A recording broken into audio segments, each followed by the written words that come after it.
안녕하세요, 여러분. 네, 제가 잠깐 기도하고 그리고 오늘 말씀 증거하는 시간 갖겠습니다. 하나님 감사합니다. 하나님 오늘도 우리가 주님의 말씀 앞에 섭니다. 하나님 우리 마음이 준비되게 하여 주시며 말씀이 우리 안에서부터 말씀되어 줄 수 있고 말씀이 우리 안에서부터 하나님 진리로 살아날 수 있도록 우리 가운데 내주하시는 성령께서 진리의 성령께서 그렇게 하나님 우리 가운데서 역사하여 주시기를 원합니다. 하나님 첫 시간입니다. 하나님 오늘도 예배 가운데 방해가 있을 것이오나 하나님 그 방해를 다시 한번 주님 앞에 간구합니다. 하나님 무용지물이 되게 하여 주셔서 하나님 그런 것으로 말미암아 예배 때 또한 말씀 선포될 때 방해되지 않도록 주님께서 함께하여 주시고 하나님 듣는 사람들의 모든 마음 가운데도 방해되지 않도록 오히려 하나님 아버지 모든 것들이 그런 악조차도 하나님의 뜻을 이루고 하나님의 영광을 드러내는데 하나님 아버지 역으로 사용될 수 있는 그러한 시간이 되게 하여 주시오며 하나님 거짓 대학글을 쓰는 사람들조차에게도 하나님 깨닫는 마음을 허락하여 주시고 주님께서 역사하여 주셔서 하나님 더 이상 악을 저지르지 않도록 주님께서 그들 가운데 함께하여 주시기를 원하고 그들의 마음 가운데 역사하여 주시기를 원합니다. 하나님 주님의 말씀으로만 하나님 우리가 살겠사오매 주님의 말씀으로만 하나님 우리가 세워질 수 있고 설 수 있고 하나님 우리의 삶 가운데서 주님의 뜻하신 바대로 우리가 인도함을 받을 수 있겠사오매 하나님 오늘도 말씀으로 체험받을 수 있는 시간이 되게 하여 주시고 우리의 마음그릇에 말씀을 담아낼 수 있는 그러한 시간이 되게 하여 주셔서 하나님 이 담겨진 진리로 말미암아 하나님 우리의 삶이 하나님께서 인도하시는 방향으로 굳건히 나아갈 수 있을 만한 하나님 그러한 하나님 기름으로 준비되어 줄 수 있는 하나님 아버지 원료로 하나님 준비되어 줄 수 있는 하나님 그러한 시간이 될 수 있도록 주님 역사하여 주시기를 원합니다. 하나님 부족한 하나님 이 딸은 온전히 숨겨주시고 주의 말씀만이 증거되게 하여 주시기를 참으로 원합니다. 하나님 주님 말씀만이 증거되어질 때 하나님 그것이 듣는 모든 사람들 가운데 진정한 복이 될 수 있겠사오니 하나님 그 진정한 복이 될 수 있도록 하나님 온전히 저는 숨겨주시고 주님만이 증거될 수 있고 주님만이 드러날 수 있는 그러한 시간이 되게 하여 주시기를 참으로 간절히 원하오며 예수님의 이름으로 기도했습니다. 아멘. 네, 여러분 오늘도 제가 로마서 그 다음 본문이겠지요. 당연히 네, 로마서 9장 7절, 8절을 본문으로 잡았고요.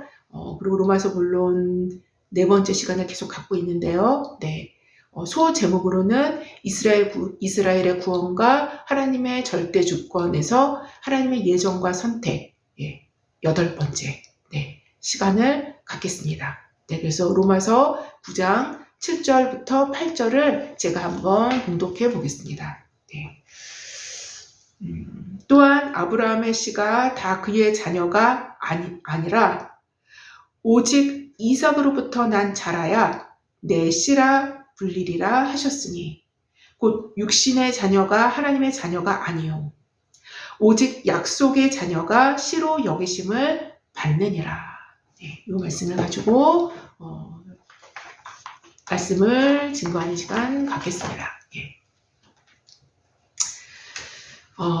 여러분 최고의 예술가였던 미켈란젤로 잘 아실 것입니다. 제가 이제 오늘은 그와 엮인 이야기로 설교를 시작할까 하는데요.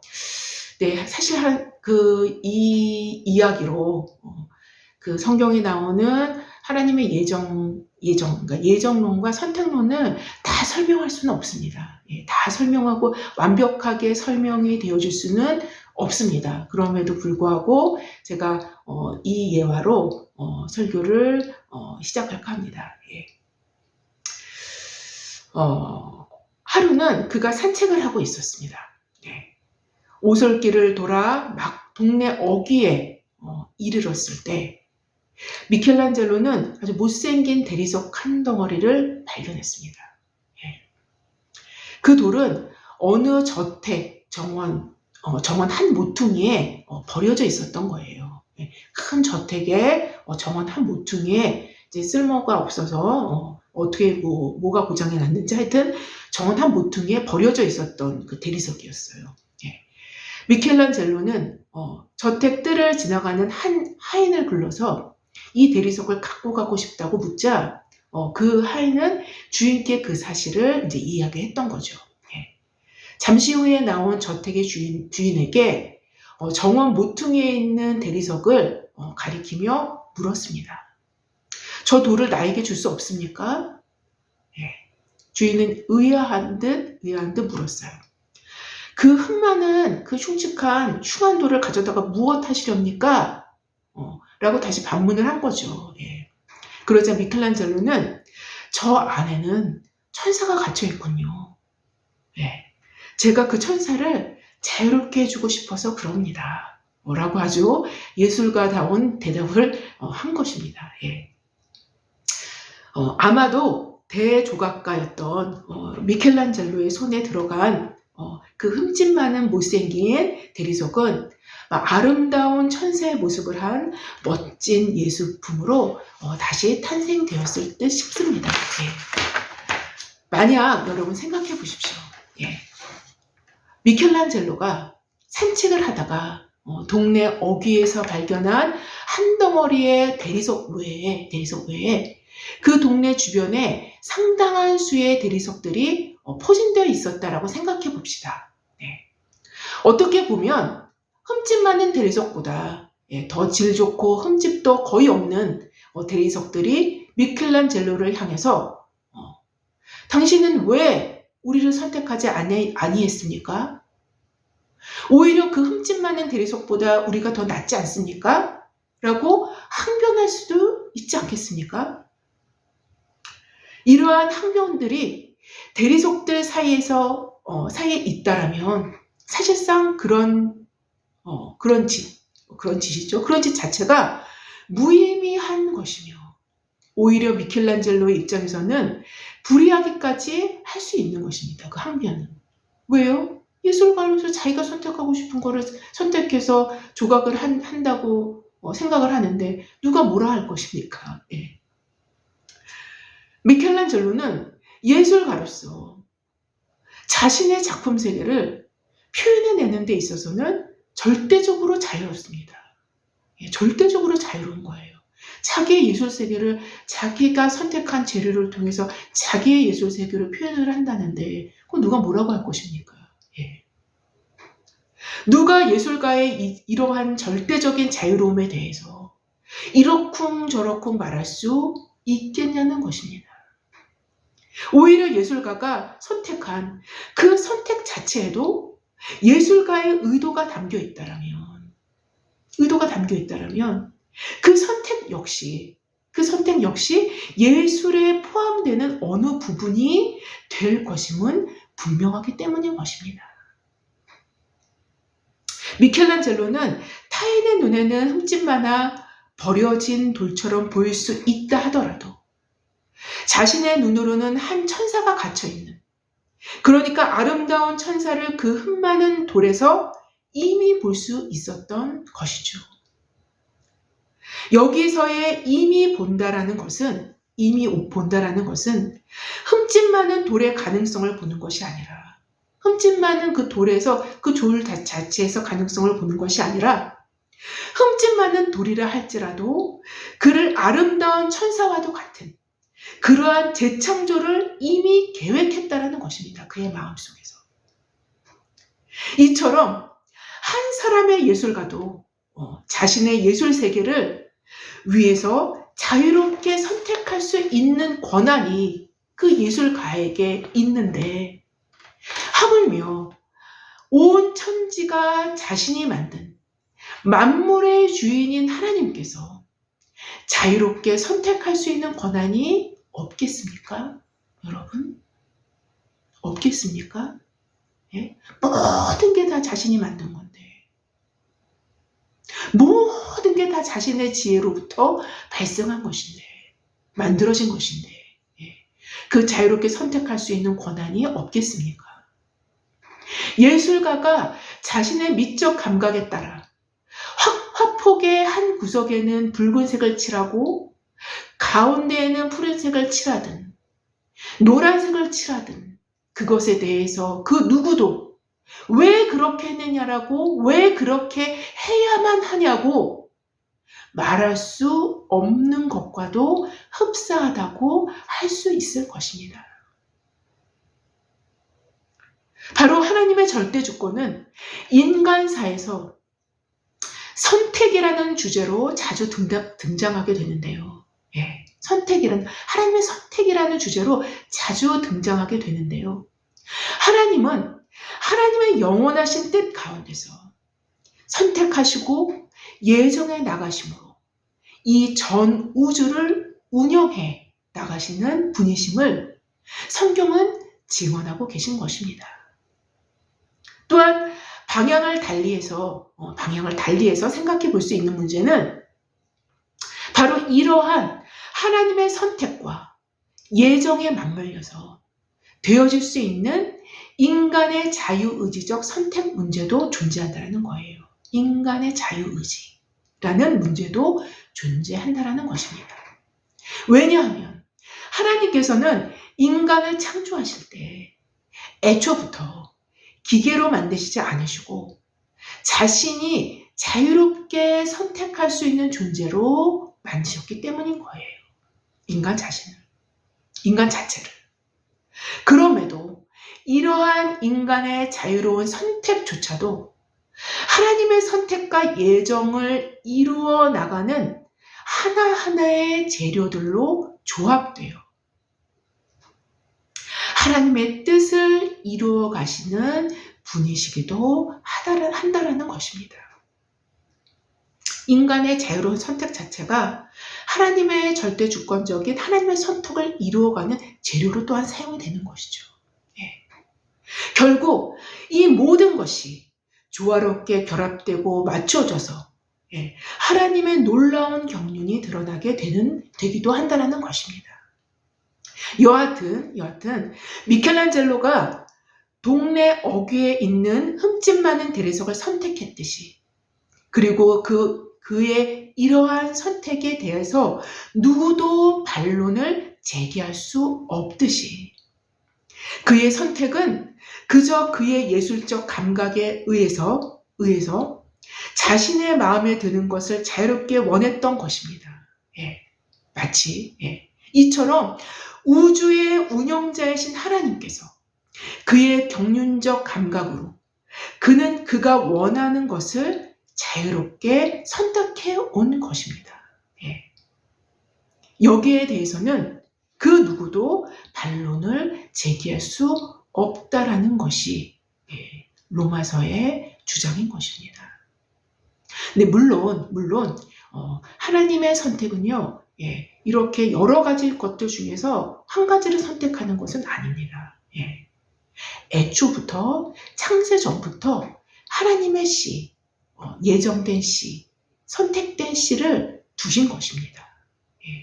창세 전부터. 그래서 인간사에 그 하나님의 씨를 뿌려놓은 것입니다.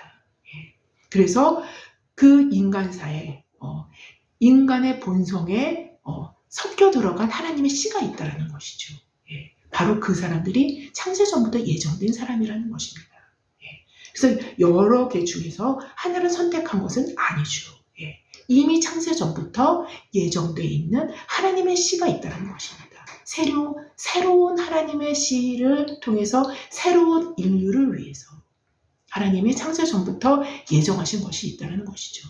여하튼 이렇게 지금 설명드린 미켈란젤로의 이야기는 예정론과 선택론을 다 포괄할 수는 없는 이야기지만 굉장히 중요한 부분을 담아내고 있기 때문에 제가 지금 말씀드린 것입니다.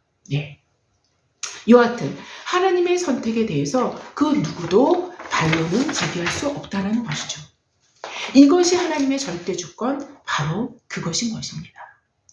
주권자이신 하나님은 일방적으로 아브라함을 택하셔서 복의 근원, 곧 복 자체가 되는 복을 주권적으로 주신 것입니다. 그의 출신 성부는 사실상 갈대아 신들의 주상을 부어 만드는 직업을 갖고 있었던 데라 가문의 아들이었음에도 말입니다. 하나님의 택하심과 정하심, 즉 택정하심은 아브라함의 어떠함, 곧 그의 어떠한 가능성이나 좋은 기질에 있었던 것도 아니었습니다. 그의 가문에 있었던 것도 아니고, 그 자신의 어떠함에 있었던 것도 아니었던 거죠. 오직 부르시는 자의 일방적인 택정하심에 있었던 것입니다. 그러나 이러한 일들은 아브라함에게만 나타나는 일이 아니었습니다. 사실상 아브라함의 후손들에게도 동일하게 나타납니다.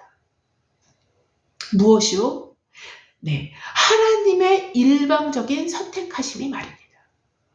하나님의 일방적인 선택하심이 그 이후에도 계속 나타납니다. 오늘 본문은 로마서 9장 7절부터 8절은 이렇게 기록합니다. 또한 아브라함의 씨가 다 그의 자녀가 아니라 오직 이삭으로부터 난 자라야 내 씨라 불리리라 하셨으니 곧 육신의 자녀가 하나님의 자녀가 아니요 오직 약속의 자녀가 씨로 여기심을 받느니라 라고 기록되어 있는 것을 우리는 확인할 수 있는데요. 바로 오늘 이 본문의 전제가 되는 것은 아브라함에게 주신 언약입니다. 왜냐하면 아브라함의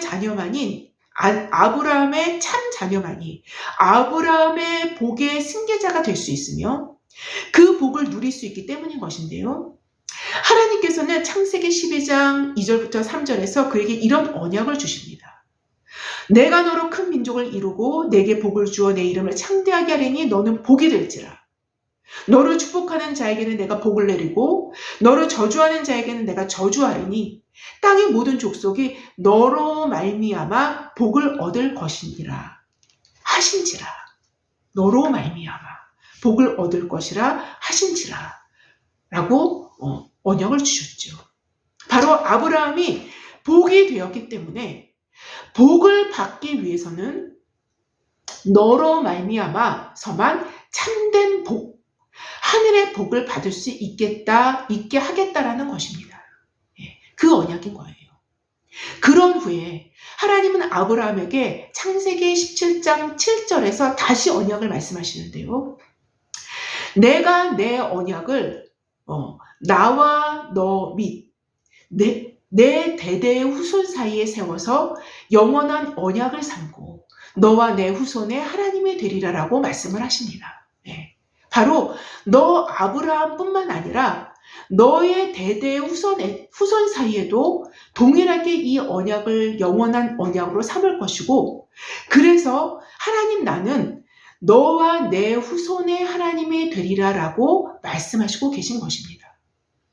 다시 말씀드린다면 아브라함은 복이 되는 복을 받았고 그의 후손을 통하여서만 그의 복을 누리고 이어가게 하셨는데 그 복이 되는 그 복을 누리고 이어가게 하셨는데 사실상 이 복의 핵심은 하나님이 너의 하나님이 되겠다라는 것이며 너는 나의 백성이 되겠다라는 바로 그것임을 확인하게 된다라는 것입니다.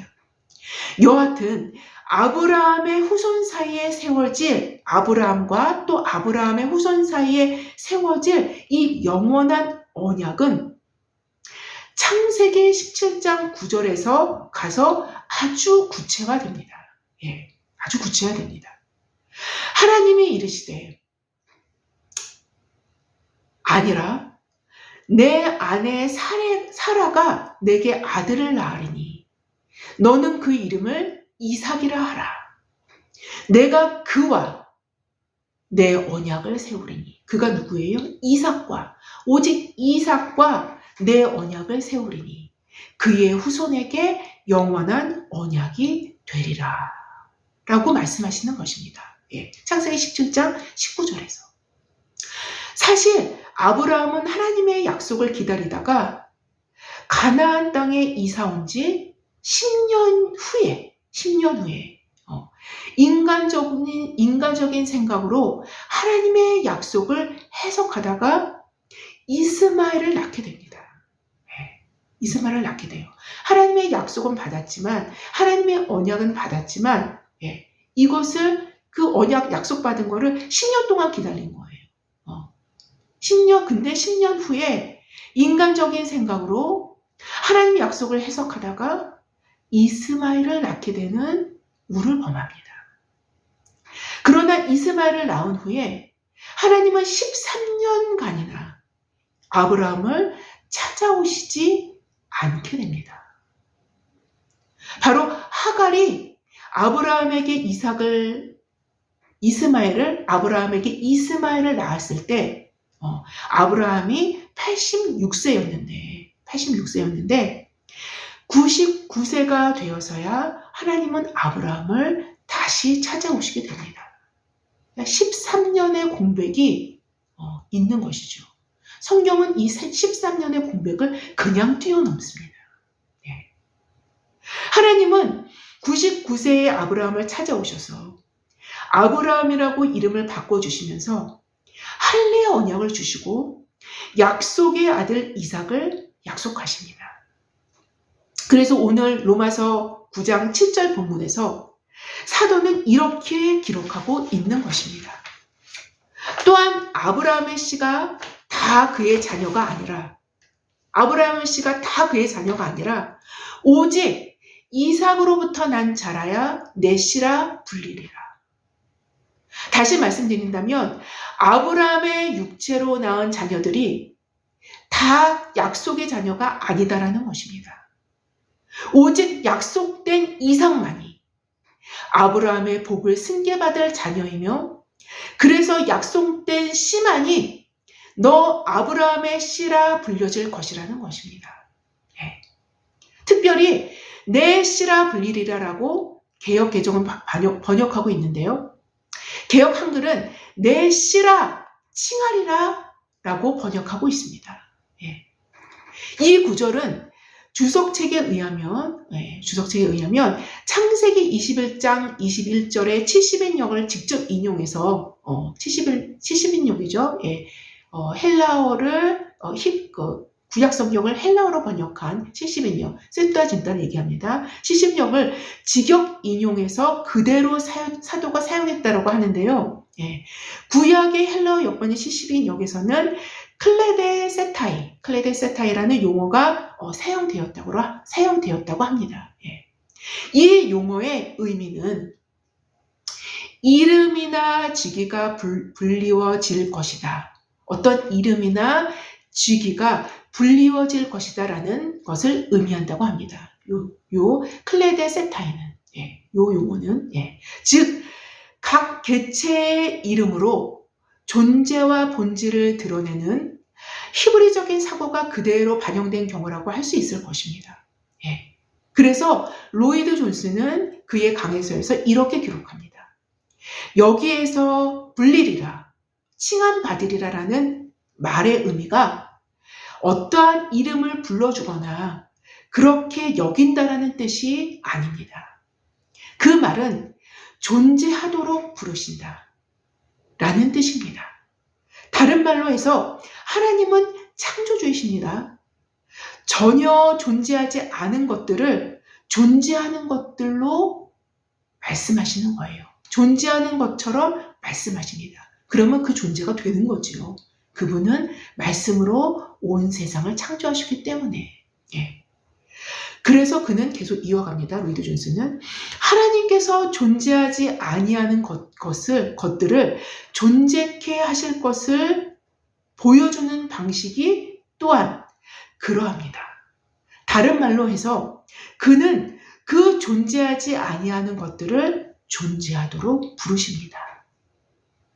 라고 로이드 존스는 기록합니다. 바로 복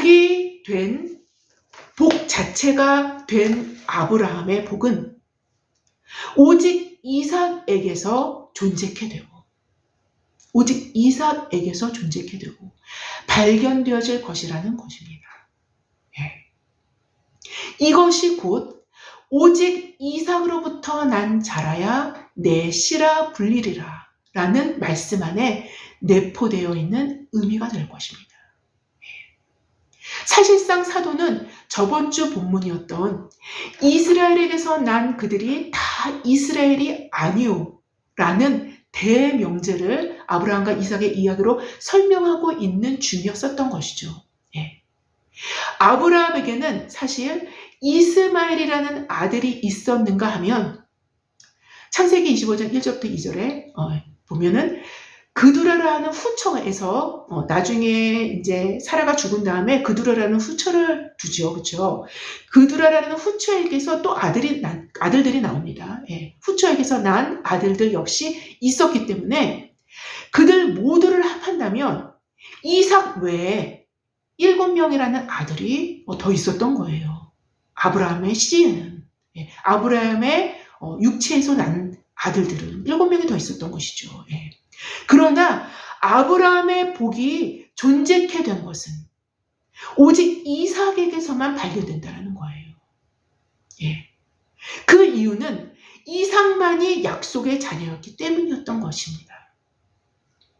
바로 사도는 이런 말을 하고 있는 것입니다.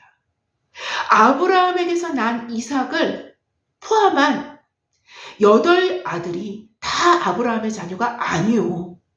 이 다 아브라함의 자녀가 아니라는 것입니다. 이처럼 이스라엘에게서 난 그들이 다 이스라엘이 아니요. 라고 말하고 있는 것입니다. 사도는 로마서에서 9장에서. 더 나아가 오직 이삭으로부터 난 자라야 내 씨라 불리리라 라고 말씀하시고 계신 것처럼 오직 참 이스라엘 남은 자만이 이스라엘로 불리리라. 곧 다시 말씀드린다면 이들만이 참 이스라엘로 존재케 되고 발견되어질 것이라는 것입니다. 아브라함의 복은 이들 안에서 발견되고 존재케 될 것이라는 것입니다. 이들 안에서만. 사도가 이러한 논증을 하는 이유는 이 당시 유대인들은 자신들은 아브라함의 자손들로 아브라함의 복과 구원을 받는 자들로 굳게 믿고 있었기 때문에 바로 여기에서부터 구원을 가로막는 강력한 걸림돌이 존재했기 때문인 거예요. 사실상 구원이라는 것은 자신이 구원을 받아야 할 자신이 너무나도 구원을 받아야 할 연약한 죄인임을 인식하게 될 때야 구원의 필요성을 인식할 수 있게 되고 또 그래야 구원자를 구원자로 받아들일 수 있게 되는 거예요. 구원자를 구원자로 갈망하고 갈구할 수 있게 되기 때문인 이유인 것입니다. 그렇지 않으면 구원자는 그에게 있어서는 구원자가 될 수 없는 거예요. 면밀히 얘기한다면. 인간이 자기 자신을 죄인으로 인식할 수 없다라면 구원자의 필요성도 인식할 수 없기 때문에 이건 필연적으로 구원자를 구원자로 인식할 수 없게 되는 것이 이게 필연적으로 따라오기 마련인 거예요. 네. 그렇기 때문인 것입니다. 그런데 유대인들은 부정하고 더러운 저 이방인들과 같지 않다라는 선민 이스라엘로서의 자부심이 오히려 자신들의 참된 구원의 길을 막는 걸림돌이 되었던 것입니다. 그래서 사도는 이들의 선민 이스라엘에서 오는 자부심의 뿌리가 되는 아브라함의 이야기를 거론하면서 아브라함의 아들들조차도 너희가 그렇게 아브라함의 자손이다 그러면서 다 구원받았다 그렇게 얘기를 하는데 아브라함의 아들들조차도 사실은 모두 약속의 자녀가 아니었고 오직 이삭만이 약속의 자녀였음을 부각시켜 설명하는 것입니다. 그러니 당연히 이스라엘에게서 난 그들도 다 이스라엘이 아닐 것임은 분명한 사실이 되어줄 수밖에 없는 것입니다. 이 사실을 로마서 9장 10절부터 13절 이하에 더 좁혀 들어가면서 설명하면서 입증하는 것입니다. 사도가. 바로 사도는 유대민족주의에서부터 뿌리 내린 잘못된 구원관에 돌을 던져 그들의 생각에 파문을 일으키게 함과 동시에 이스라엘의 불신앙과 불신족으로 인해서 하나님의 말씀이 폐하여진 것과 같은 상황에서도 하나님의 말씀은 여전히 남겨진 약속의 자녀들을 통해서 반드시 이루어질 것임을 논증해 나가고 있는 것입니다. 많은 아들들 중에 오직 약속의 자녀는 이삭 한 사람이었듯이 이스라엘 사람들 중에 그 많고 많은 이스라엘 사람들 중에 오직 참 이스라엘만이 약속의 자녀로 불려지는 곧 존재되어지게 될 것임을 논증해 나가는 것입니다. 그래서 사도는 이어지는 8절에 이렇게 기록합니다. 곧 육신의 자녀가 하나님의 자녀가 아니요 오직 약속의 자녀가 씨로 여기심을 받느니라. 씨로 존재되어지게 될 것이라는 것입니다. 바로 혈통적 아브라함의 자녀가 하나님의 자녀가 아니요 오직 하나님의 택정함을 받은 약속의 자녀가 하나님의 씨로 존재케 되고 발견케 되어질 것이라는 것입니다. 이러한 논증을 하는 가운데 사도는 분명히 혈통적 아브라함의 자녀가 아닌 오히려 그것과 반대되는 영적 아브라함의 자녀들을 염두에 두었을 것임은 분명합니다. 사도는 갈라디아서 3장 28절에서 29절 이하에 이렇게 기록합니다. 너희는 유대인이나 헬라인이나 종이나 자유인이나 남자나 여자나 다 그리스도 예수 안에서 하나이니라 라면서 대선언을 하시죠. 그러면서 너희가 그리스도의 것이면 곧 아브라함의 자손이요 약속대로 유업을 이을 자니라 라는 엄청난 발언을 합니다. 그리고 갈라디아서 4장 28절 이하에는 형제들아 너희는 이삭과 같이 약속의 자녀라. 형제들아는 누구예요? 갈라디아 교회인들을 얘기를 하는 거죠. 이방인들을 얘기하는 것입니다. 형제들아 너희는 이삭과 같이 약속의 자녀라.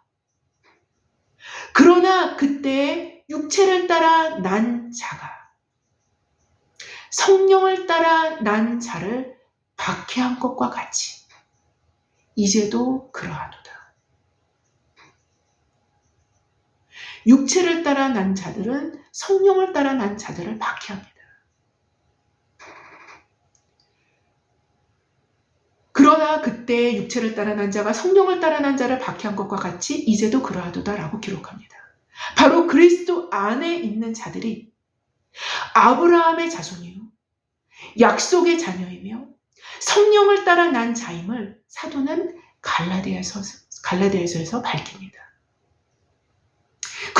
그렇다면 오늘 본문인 로마서 9장 8절 말씀에 근거하여 말씀드린다면 육신의 자녀가 하나님의 자녀가 아니요 오직 약속의 자녀 곧 성령을 따라 난 자가 아브라함의 씨로 여기심을 받는다라는 것입니다.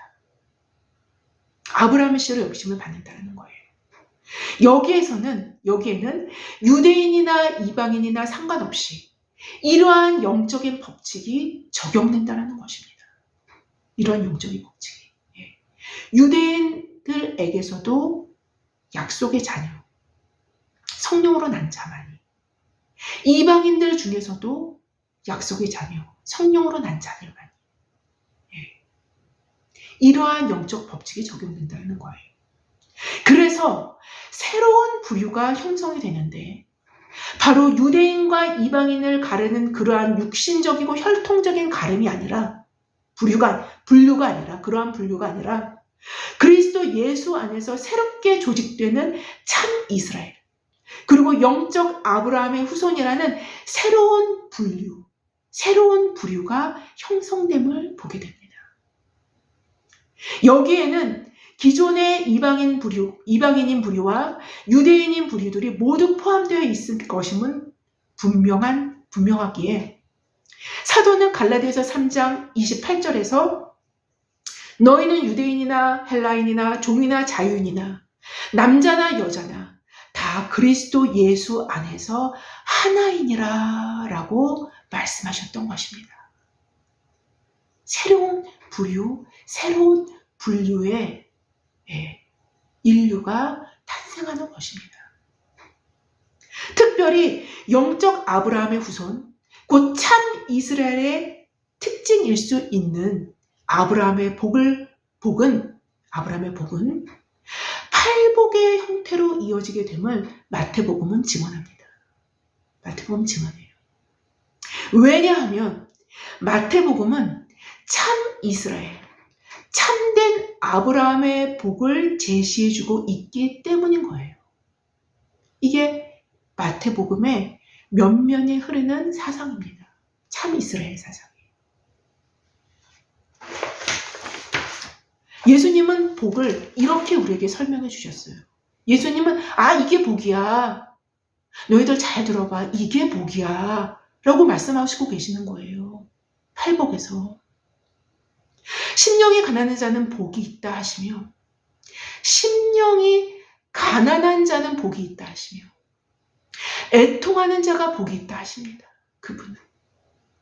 온유한 자가 복이 있다 하시며 의에 줄이고 목마른 자가 복이 있다 하십니다. 예수님은 긍휼히 여기는 자가 복이 있다 하시며 마음이 청결한 자가 복이 있다 하십니다. 화평케 하는 자는 복이 있다 하시며 의를 위하여 박해를 받는 자가 복이 있다고 하십니다. 그분은. 나로 말미암아 너희를 욕하고 박해하고 거짓으로 너희를 거슬러 모든 악한 말을 할 때 너희에게 복이 있다 하십니다. 이러한 일을 당할 때 기뻐하고 즐거워할 일임을 그분은 우리에게 가르쳐 주셨습니다. 또한 선지자들도 이와 같이 박해했음을 기억하라고 또한 말씀하셨습니다. 이 말씀이 참 이스라엘에게 주시는 참 이스라엘에게 주시는 복의 개념인 거예요. 복의 개념인 것입니다. 아브라함에게 복이 되라고 말씀하신 그 하나님이신 그리스도께서 친히 말씀하신 복의 개념인 것입니다. 하나님의 선택하심, 그의 택하심과 예정하심은 많은 아브라함의 아들 중 오직 이삭에게만 있었고 에서와 야곱 중 오직 야곱에게만 있었습니다. 바로 하나님은 그들의 하나님이 되시기 위해 그들을 택하신 것이며 그들의 자신의 백성이 되게 하시기 위해 그들을 정하신 것입니다. 미켈란젤로가 동네 어귀에서 흠집 많은 대리석을 선택한 것은 그 대리석으로 자신의 영광을 보여주기 위해 아름다운 조각품으로 만들어 나가기 위해서였던 것과 같이 하나님도 자신의 영광을 위해 우리를 택하사 우리의 일생 동안 아름답게 손수 조각해 나가시고자 하신 것입니다. 우리를 그의 손으로.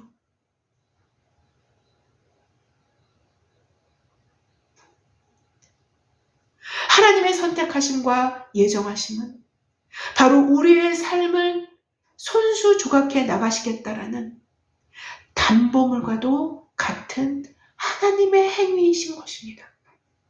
하나님의 선택은, 하나님의 예정하심은. 왜냐하면 하나님 자신의 택한 받은 백성은 그의 형상을 닮아가야 할 존재적인 책임이 부여될 수밖에 없기 마련이기 때문인 것입니다. 바로 우리는 심령이 가난함으로, 자신의 죄에 대한 애통함으로, 온유함으로, 의에 줄이고 목마름으로, 긍휼히 여김으로, 마음의 청결함으로, 화평케 함으로, 의를 위해 핍박당함으로 아들의 형상을 닮아가게 되는 것입니다.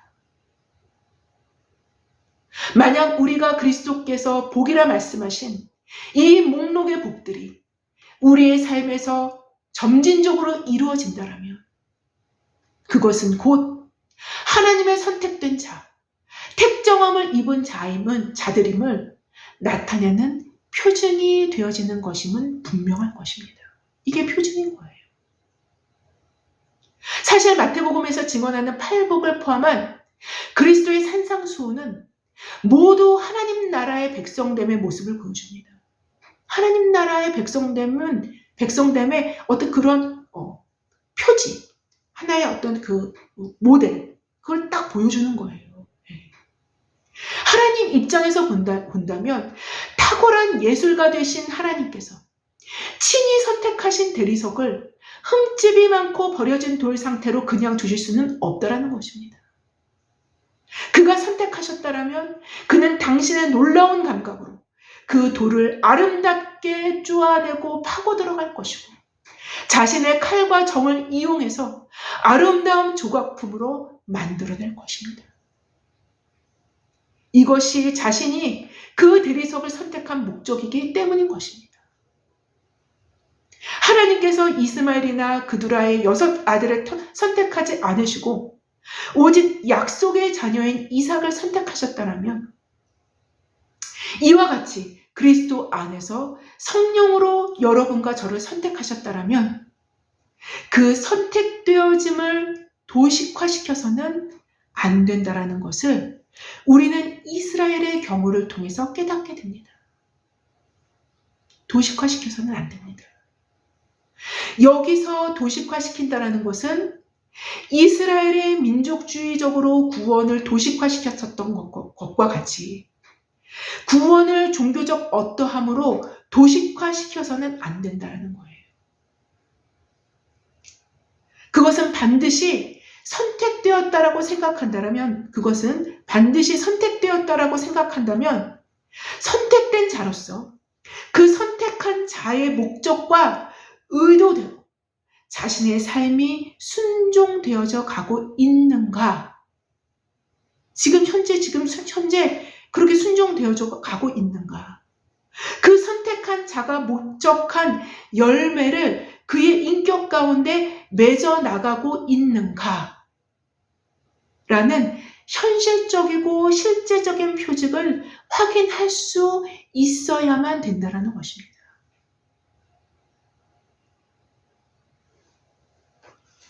여러분, 사실 정확히 하나님은 이 표징을 우리에게 요구하십니다. 사실상 성경에서 보면 이 표징을 우리에게 요구하셔요. 그런 분이 바로 하나님이신 거예요. 그들의 열매로 그들을 알지니 가시나무에서 포도를 또는 엉겅퀴에서 무화과를 따겠느냐.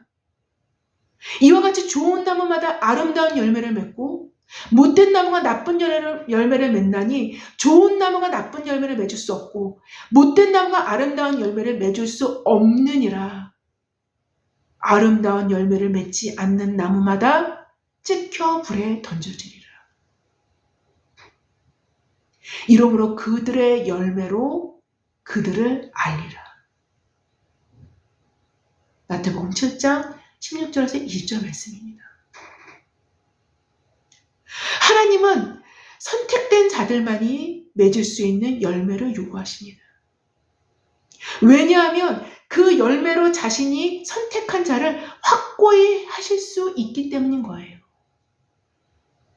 그가 만약 선택된 자라면 자신의 의지를 순종하는 데 사용하려 들 것이고 자신의 의지를 하나님 뜻에 순종하는 데 자꾸 사용하려 들 거예요. 자꾸 그쪽으로 자꾸 자기 의지를 사용하려 들 거예요.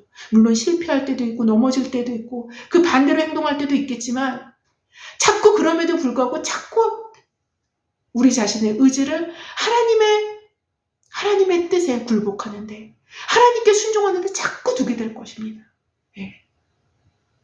자신의 의지를 순종하는데 사용하려 들 것이기에 자신의 자유로운 선택을 사용해서 하나님의 선택을 이루어 갈 것임도 분명할 거예요. 분명할 것입니다. 그리고 그것이 하나님의 뜻이 아니라고 깨닫는 순간에 그는 확 돌이킬 거예요. 그리고 계속적으로 자신의 의지를, 선한 의지를 발동해서 하나님의 뜻을 이루어가는데 끝까지 전념을 다할 것입니다. 따라서 하나님의 선택과 예정은 인간의 자유로운 선택까지도 사용하여 당신의 뜻을 이루어 가실 수밖에 없는 거예요. 당신의 뜻을 이루어 가시며 인간의 자유로운 선택은 하나님의 선택과 예정을 이루는데 기여되게 될 것입니다. 그래서 기여되는 거예요. 아무쪼록 흠집 많은 대리석들인 우리들이 하나님의 손 안에서 아름다운 아들의 형상으로 조각되어질 때까지 우리의 의지를 하나님께 자유롭게 내어드림으로 하나님의 택하신 자들임이 점점 더 우리의 삶 속에서 뚜렷하게 선명하게 형상화되는, 그래서 그것이 표준되어지는 저와 여러분의 삶이 되어지기를 주님의 이름으로 기도합니다. 제가 기도하고 마치겠습니다. 하나님 감사합니다. 하나님, 우리의 현실을 보게 하옵시며 하나님, 인간의 구원을 도식화시키려 하는 그런 종교주의에서 벗어나서 우리의 현실을 들여다보게 하여 주시오며 내가 지금 현재 서 있는 이 땅에서 나의 삶의 모습이 어떠한 것을 들여다보게 하여 주셔서 나의 의지가 어떠한 방향으로 쓰임을 받고 있는지, 내가 선하게 하나님의 뜻에 굴복하기 위해서 나의 의지를 사용하는지, 나의 의지가 내 육적인 만족을 위해서 사용되어지는지를 분별할 수 있는 지혜를 우리 가운데 허락하여 주시사 우리의 위치를 분별하며 그래서 선택된 자로서의 삶을, 열매 맺는 자로서의 삶을, 팔복의 삶을 살아갈 수 있는 그러한 우리 모두가 될 수 있도록 주님 역사하여 주시기를 원합니다. 감사하며 예수님의 이름으로 기도했습니다. 아멘. 감사합니다.